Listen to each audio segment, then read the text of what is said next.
Sleep After Story.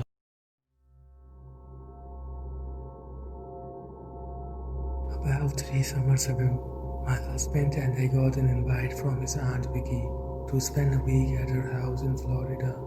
She lived a few miles from a beach in a tourist town, so we decided to go. My husband had always told me his aunt was a little weird, but she was his favorite aunt. I had only met her one time, and Dad was at her wedding, but she seemed cool enough. We found her house on a Friday afternoon, found her place at 11 that night. She was waiting up for us and had laid out meat and cheeses so that we could make a sandwich while we ate. We sat around talking. Vicky was only a few years older than Tim, but she remembered quite a bit from their childhood. As they talked, I half listened to the conversation and occupied myself with knickknacks and pictures in her living room. There were pictures of her son Gary, a family portrait of all my husband's family, and even some of her husband who had been killed in a car accident. I came to a shelf in the corner of the room that held trophies and models collecting crap. Towards the back of the shelf, there was a large gargoyle statue. It was creepy with its beady eyes and a mouth that twisted into a sickening smile. I wondered why she would have such a disgusting thing, but who am I to judge, I thought. Finally, it was time for bed. It was decided that Tim and I would sleep on the couch, since it was a sectional and had plenty of room, and of course Vicky would sleep in her room. Her room was right off the living room, where we could sleep, and if the door was open, you could see right inside. As we got ready for bed, I couldn't help but have an uneasy feeling. I just attributed it to being in a new house with someone I barely knew. I laid down and turned on the lamp next to me and closed my eyes. I finally fell into a fitful sleep and kept walking up all night. Around 10 next morning, we all got up and headed to the beach. We spent a relaxing day in the sand and water, and due to my half-assed sleeping the night before, I ended up falling asleep on my beach towel. When I woke up, I was thankful that I had left my shirt on over my bathing suit because my legs were bright red from the sun. Being from Florida originally, I knew it was better to have sunburned legs than a sunburned back and shoulders. That evening we had a quiet dinner and talked some more. I was really starting to like Vicky. She didn't seem weird to me at all, but people might consider me weird, so once again, who am I to judge? The sun had taken a lot out of us, so we turned in for sleep early.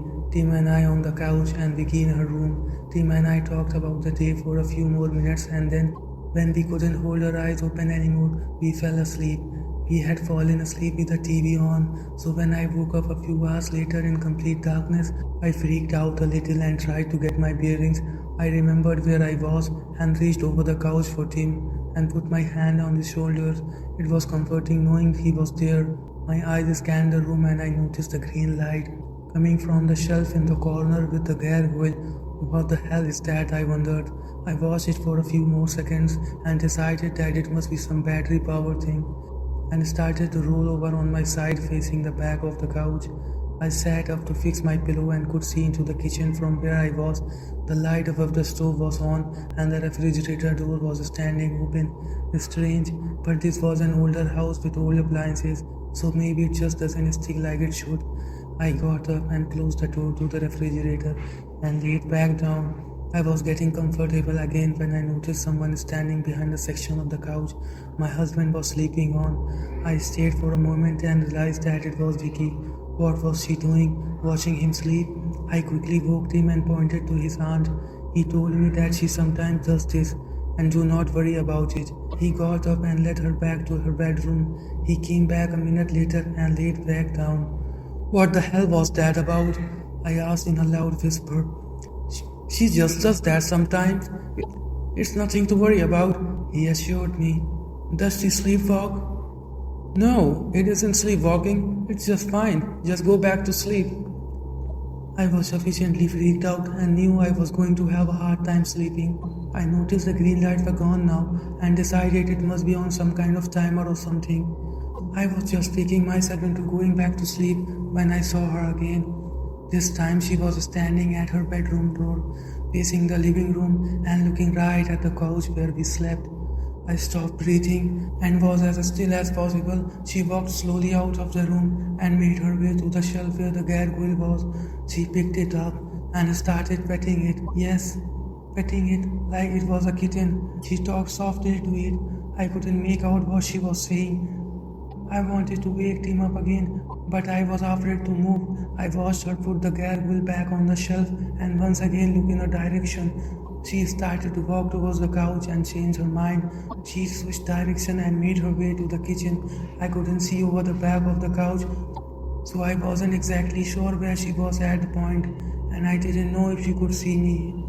If I moved, I turned my head slowly to try and wake up Tim by calling his name. That was when I saw her at bedroom door again. She was just standing at the entrance to her bedroom door, staring at us. This isn't right at all, I thought. I just saw her go into the kitchen. She would have to pass right by me to go back to her bedroom. Sure, it was dark, but I had been awake long enough that my eyes had adjusted, and I knew that I would have seen her walk by. I stared back at her.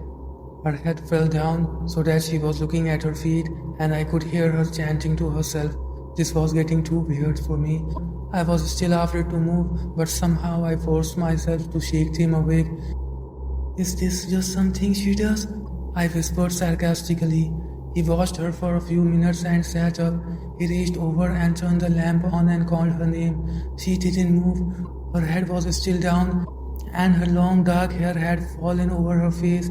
He called her name a few more times, and she just turned and walked back into her room. I watched her the entire time. I saw her lay down on her bed, and I saw and heard the bedroom door when it slammed on its own. I was beyond terrified, and I told him to get our stuff cause we are going to a hotel. We can't just leave right now, he said. Why not? I asked as I pulled shorts on over my burnt legs. Well, if we were not here in the morning, she wondered where we went. I looked at him like he had 3 heads. Are you kidding me? I half whispered, half shouted. This is the least of my worries right now. In the end, he talked me into staying the rest of the night. I don't know why I did, but I did. I didn't sleep the rest of the night, just turned the television back on and watched it while waiting for the resident creeper to make another appearance. She never did, thankfully. I was thankful when the sun started to light the sky. I got up and poked around in the kitchen and found coffee making supplies. I had already drunk an entire pot when I saw Vicky's door open and she came out dressed for the beach. Morning, she said. You're pretty early. I didn't quite know what to say. She was acting like last night never happened. I was. Do you want some coffee? I stuttered at her. That sounds great. I was thinking we could have some breakfast at a little dinner I go to all the time, then maybe do some shopping and sightseeing, then hit the beach in the afternoon. How does that sound? I couldn't believe this. Either she had no memory of last night or she was waiting for me to bring it up. So I did. So what was last night about? What about last night? She asked with a smile as she poured her coffee. Last night, with the staring and standing in the doorways, and I trailed off, I realized she had no clue what I was talking about. Did Tim do something weird in his sleep last night? She asked laughingly. Never mind, I said. I must have been dreaming. I knew very well I hadn't been dreaming. Tim finally got up and came into the kitchen, and we had coffee together and told him about the plan for the day. Never once did he mention the previous night to her. That afternoon at the beach, I told him that I was going to a hotel. If he wanted to come, he was more than welcome to, but I was not spending one more night in that house. Look, there are a lot you don't know. That just happened in our family. She isn't the only one. It's my parents and my brother's David too. He said all of his life he was reading a grocery list, like it just wasn't a big deal at all. I was stunned. What is it exactly? It's just better if I keep quiet about it. If I tell you, they will know and they won't like it. They who? I asked, completely disturbed now. Just let it go, he said. So I did. I let it go. I spent the rest of my vacation sleeping at a hotel and trying not to think about who they were. We spent time with Tim's aunt, but when it was time for bed, we came back to our hotel. That was the first and last time I ever spent the night with any of his family. He still won't tell me anything else about it other than they can take control of a person anytime after dark and they don't like to be talked about. Tim just went into the bathroom to get ready for bed and then came back out of the kitchen, which is on the other side of the house. He won't talk to me. He just keeps staring. The end.